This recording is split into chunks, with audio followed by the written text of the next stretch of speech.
we've talked about treatments that you've had, whether that's been medications, dialysis, transplant. What are you hoping for in the future, perhaps for yourself, but also for others that live with FSGS or other kidney diseases? Dean, can we start with you? Yeah, I think I said something about this earlier, but I'll say it again, and that's treatments that stop the progression of the disease and can repair the kidney before the damage goes too far, and trials and treatments for people who have had transplants, because often you can't participate in these things because you've already had a transplant. And Sure. I Right. think there needs to be more understanding of the psychological impact of living with kidney disease and FSGS, and more and the doctors need to be more aware of those psychological and emotional issues that people live with, and work with counselors and psychologists to get help and support for their patients. Yeah, very important. Kent, you mentioned that you've seen the most in the last 2 or 3 years. What, that sounds very hopeful. What gives you that hope specifically? Just looking what's being done on a cellular level and genetic testing and situations like that. What a Goldfinch is doing is it's right down there in the actual looking inside the kidney. All right. And that the idea that Dean has said about, nephrotic syndrome, how simple is it to do a $5 urine test to see if somebody's got protein in their urine? How hard is that? How basic is that?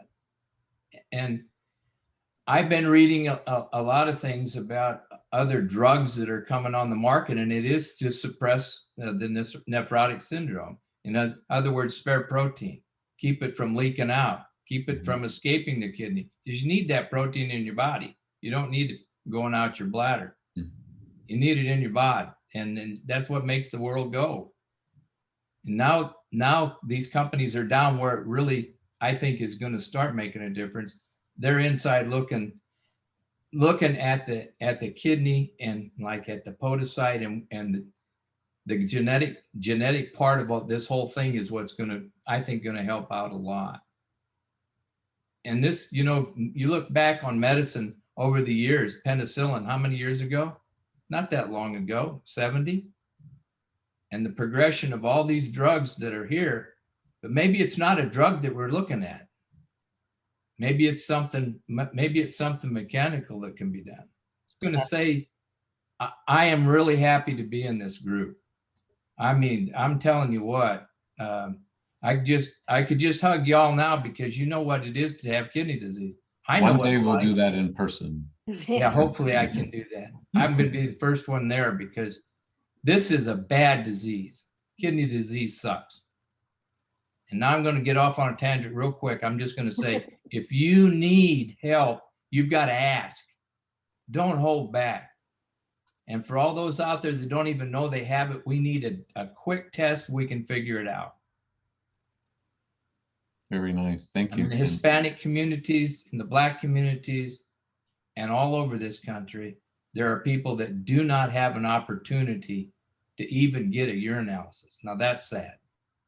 Yeah, that should be available. And I know that the National Kidney Foundation is doing, well, COVID notwithstanding, the outreach at various venues in order to have urine and blood tests done for people that may not know they have kidney disease. So I think you raised some very good points. Part of it is new medicines. Yeah. And as you've mentioned, Kent, part of it is, perhaps something else. And as Dean had said before, education and, knowing that you actually have a disorder, right, is part of the way to fight the disease, is to actually know that that's what's happening. Jill, what about you? You've been through so much. What are you hopeful for? I mean, selfishly, I would love for there to be a cure so that I could maybe be another transplant candidate. Right now, with nothing new on the horizon, I most likely am not another candidate for a transplant. So I'm looking at dialysis. And I just read an article, I think yesterday, about the design of a new, more portable dialysis machine that you can actually carry with you. That's as exciting as dialysis can be, I guess, for me, because that means more freedom. The artificial kidney, of course, I'd love to see that be more developed, but I hear that's probably many, many years down the road. And so I'm just hopeful for a cure, and I couldn't agree more. Yeah. Just hopeful for a cure. But if not, what are better options for a better quality of life? And what can that look like? And I do think that there's many things on the horizon, and I'm hoping for them to be here sooner than later. Thank you. And Shannon? Yeah. Okay, so for me, what I'm really hopeful for is the progression with dialysis, is to really get away from the dialysis. I guess maybe that's just a hopeful also for me. I'm just so hopeful because I just never want to go there again.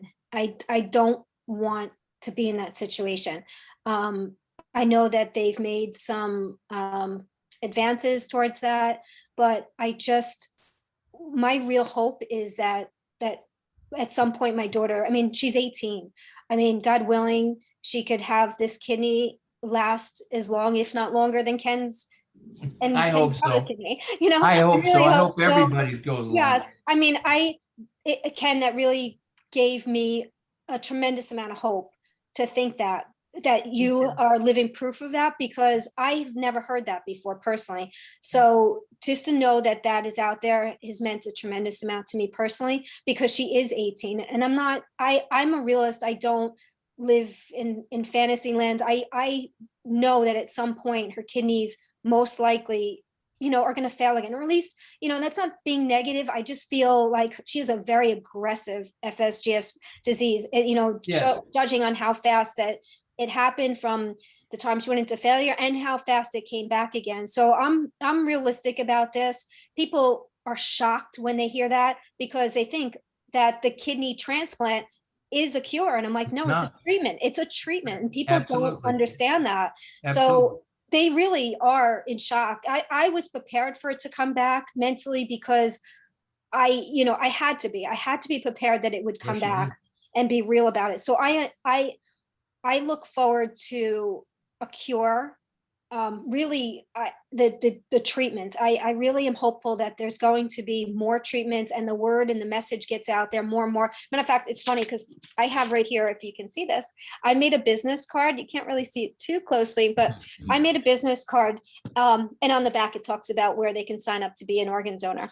But this on the front, this business card explains what focal segmental glomerular sclerosis is, nephrotic syndrome, and giving the gift of life.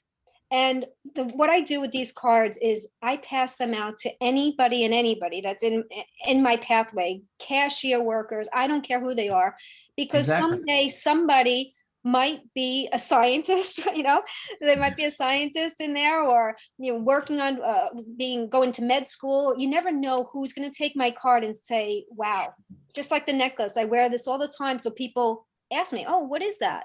I want them to ask questions. And the more that we get this out there, absolutely, I'm hopeful that somebody takes my card and say, wow, you know what, I can make a difference. I'm going to figure this out. I had one of the fellows, when we were in the hospital for 6 weeks, was so moved by, my whole story with everything and about my daughter. He literally said to me, he goes, I have to get into nephrology. I need to know more about this. I'm going home and I'm going to learn everything about this. I hugged him. I said, oh my goodness. I was so thankful for him. And he's like, no, thank you. And I'm like, no, thank you. It was so incredible to hear that this man heard me. We just want to be heard. You want to be heard.